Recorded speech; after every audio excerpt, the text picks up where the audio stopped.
It's the one thing that we all have, the mind, right? But it's the one thing that we don't have a manual for.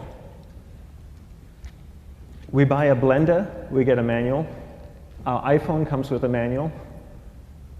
We get a car and it has a manual.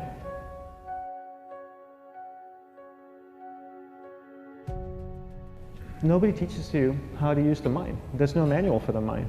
So this, I think, is one of the most essential things in making progress in our life, is really understanding how our mind works. It's the one thing that we have to live with 24 hours a day, 7 days a week. We have no choice. Imagine if most of you slept 8 hours a day, which most of you don't.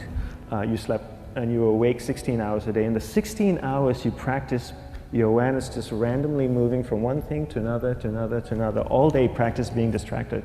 What would you be good at after 6 months? You did this 16 hours a day, you just allow your awareness to jump from one thing to another, to another. I'll tweet right now, I'll switch to text messaging, then I'll go to email. Oh, my phone's ringing, so I'll answer the phone. And then somebody's speaking to me, so I'll have 2 conversations at one time. And I'll just do this 16 hours a day, 7 days a week. So you get it being good at distracted. After 1 year, you're an expert at being distracted. After a year and a half, they'll invite you to give keynote talks on being distracted. You're so good, you practice 16 hours a day. So the same works for the opposite. If you practice being concentrated 16 hours a day, what would you become good at? You become good at concentrating. And all it takes is practice. By just doing one thing at a time. Keeping your awareness on one thing at a time. And you integrate this into everything that you do in your life. So the best way to do it is pick a few opportunities in your everyday life. For example, we all speak with people. When I speak with somebody, I give them my undivided attention. I keep my awareness on them, and the conversation is really brief. Why? Because we're concentrated. We're not being distracted. A 10-minute conversation normally just takes 3 minutes because you're just so focused. I define concentration as the ability to keep that awareness on one thing for a prolonged period of time. So if I can keep my awareness on Eric and not drift away and think about the wedding, or drift away and think about the vacation, or what I'm going to do later, then I'm concentrating on Eric. Every time it drifts away, I bring it back. And the more I practice this, the more I practice concentration. So concentration is the ability to keep your awareness on one thing for a prolonged period of time. And that's a very simple definition of concentration. How do you get better at concentration? You practice this. You practice this 24 hours a day, 7 days a week. And it's the only way to get good at it. And what's the best way to practice it? The best way to practice it is to integrate it into everything that you do in your life. Not to meditate 10 minutes in the morning. It doesn't work. You really need to look at your life the same way a sprinter in the Olympics looks at his life. You've all heard of Usain Bolt, the man that won the gold medal twice, 2 Olympics in a row, broke the world record. I don't know anything about him, to be honest. But if I was looked at him, he obviously sprints, he practices running, probably does a lot of long distance, he probably does a lot of stretching as well, I'm sure he gets massages. He looks like he eats the right kind of food.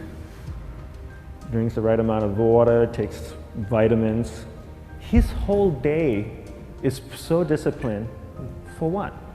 To prepare him for 9.57 seconds. I think that's what the world record is, right? For 100 meters, 9.5 or 9.57 seconds. His whole day is preparing him for that short time, not the other way around. A lot of people say, you know what, I need to be more concentrated. So you know what, I'm going to meditate in the morning, I'll sit down for 2 minutes. Okay, now I'm Zen master. And the remaining 23 hours and 58 minutes, they just go about being ordinary and crazy. How does that work? How would you change? It's not balanced at all.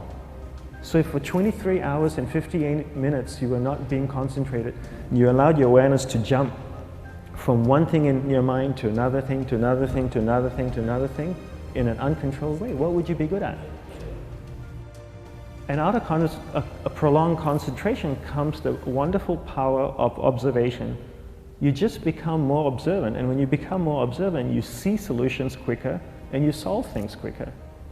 And it's a wonderful, powerful feeling when somebody is concentrated on you and not being distracted. So the best way is to integrate it into your everyday life. You're speaking with your spouse, give her or give him your undivided attention. So develop your awareness, integrate it into everything that you do in your life. And that's the best way you become good at. The next thing we need to develop is develop your will. Will is really important. Will is almost like a muscle in your mind, and you use that to pull and control your awareness and take it from one area of the mind to another. And the will needs to be developed, and same like concentration, if you don't cultivate the will, it doesn't grow. And this is something that really needs to be cultivated. How do you develop the will? There's 3 very simple ways to develop the will. 1 is you finish what you begin. 2 is you finish it well beyond your expectation, no matter how long it takes. 3 is you do a little bit more than you think you can do. All of those things require effort, and effort is will. It's so much easier to start a project than to finish a project, right? When you start a project, you're feeling creative, you're feeling inspired, you're full of energy. At the end of the project, you go, whose idea was this? So it requires tremendous amount of will to finish, and every time you complete something, you develop a little bit more will, and you have that muscle. And will is an amazing thing to develop, because once you develop will, that same will you can use in every aspect of your life to keep your awareness on one thing at a time, to finish projects, to see things through to the end, anything you want. The best way to develop will? Bring it into your everyday life, into everything that you do. Give you an example. The way I integrate it into my everyday life, I try and finish what I begin. So for example, going to sleep. I sleep every night, so I put on my pajamas, I floss, I brush my teeth, I go to bed, I sleep, I wake up in the morning, I make the bed. Why? Because I'm finishing what I start.